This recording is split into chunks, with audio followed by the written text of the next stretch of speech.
The Greenskins.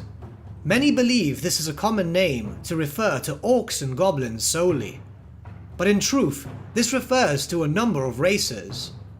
These ancient and war-hungry races are comprised of many subspecies and various offshoots. The more commonly known are the orcs and goblins, but races such as Noblars, Snotlings, Squigs, and others do exist among their ranks.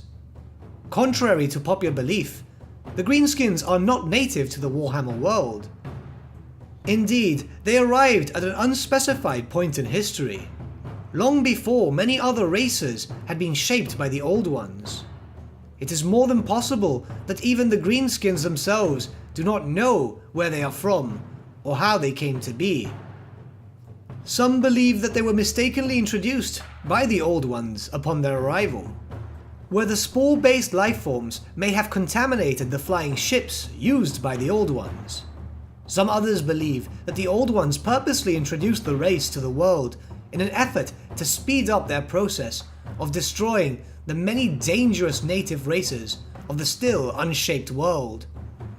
And some others believe that they arrived after the shaping of the world, through their own means.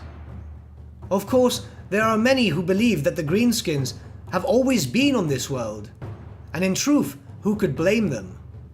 As far as they had been aware, this almost bestial race is as ancient as Sigmar himself. These common folk would not know of the time where the world was even more violent than it currently is.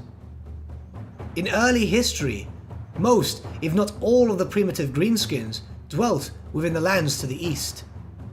There, they would wage war not only on themselves, but the kingdoms that eventually formed within it. Interestingly enough, despite the fact that the Dawi around this time had been living their most prosperous age and had travelled afar, they had still not been aware of the growing threat to the east.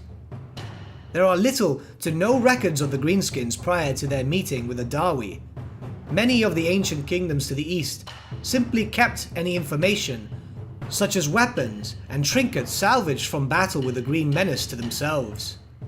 The little that was eventually known is that the Greenskins themselves had amassed a mighty empire, and were commonly uncontested in the region, save for constant skirmishes against the local ogres, which some would too join the Greenskin tribes, and the Darwizar, the Chaos Dwarves, who had long shifted from their cousins, serving a darker master, and now were in need of strong slaves. Those Greenskins which did become enslaved were taught the art of metal crafting, and some Greenskins had even been magically enhanced, becoming the famed black orcs that we know of today.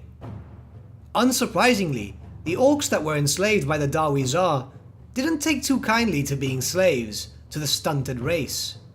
Many of these new, advanced orcs, as stretched as that word can be with this race, eventually rebelled and found themselves breaking free from their masters and reuniting with their other kin. Obviously, the more savage of their kin didn't take too kindly to the returning and enhanced orcs, calling them un-orky. Many of the tribes fought for supremacy, but as can be expected of these savages, one of them would not hold power over the others for long. Rarely contested, and usually fighting among themselves, the orcs and goblins were seemingly quite content.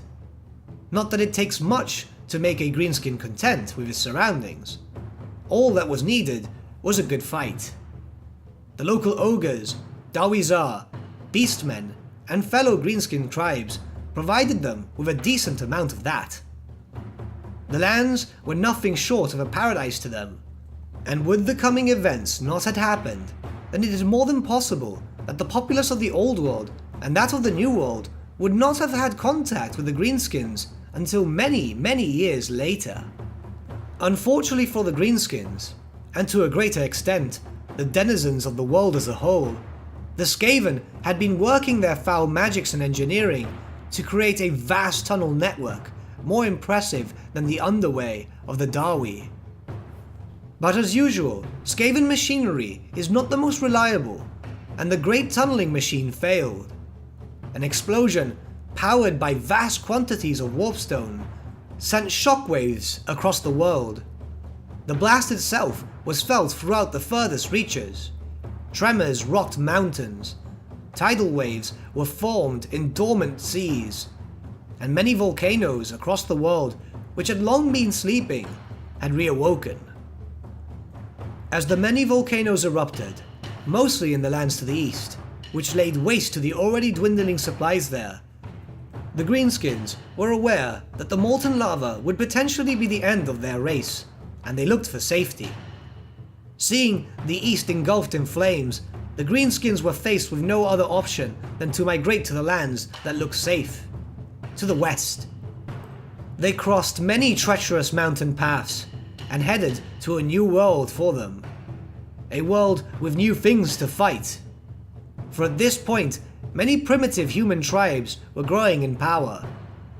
The Dawi were rebuilding their mountain holds, leaving them vulnerable, if not for a short while. And savage beast folk, similar but also so different to those they had faced before, roamed the land. They fell upon the unsuspecting tribes.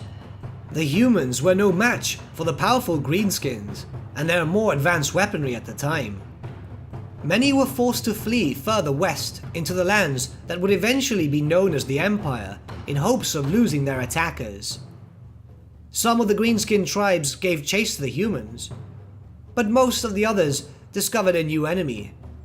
One that looked like their former slavers, and they were a good fight.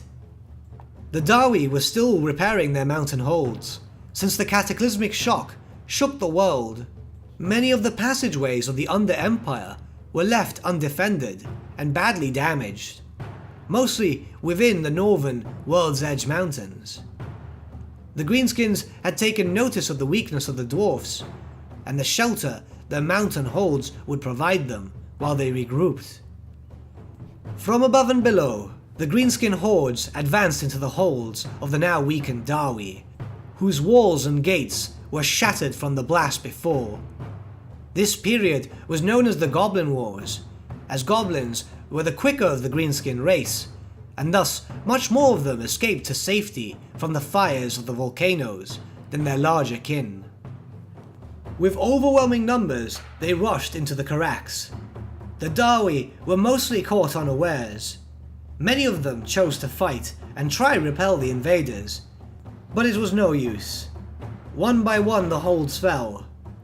Thankfully, not all the denizens of the Dawi holds were as stubborn as the rest, and when they saw the hordes marching towards them, they proceeded to make evacuation plans so that the women and children may live.